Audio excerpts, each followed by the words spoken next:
In today's video, I'm going to teach you how to use Confiforms in Confluence.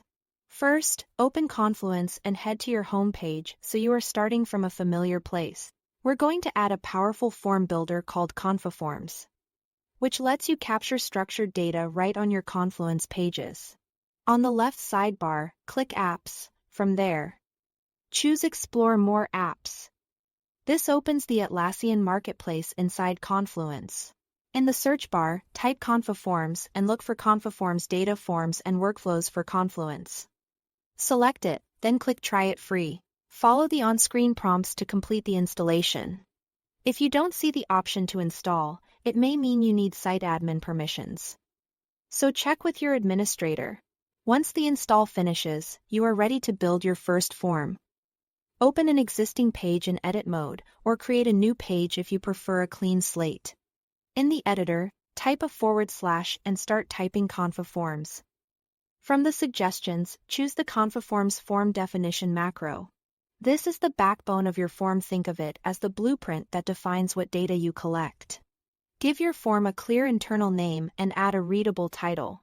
The name helps Confluence identify the form behind the scenes, while the title is what your users will see on the page. Keep the name simple and consistent, so it's easy to reference later. Now add your form fields.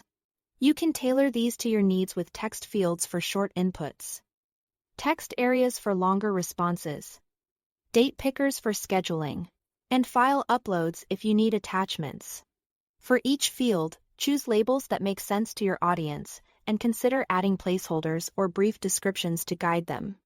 A little clarity here goes a long way toward getting accurate submissions. Next, make the form usable by adding the Confiforms registrations control macro.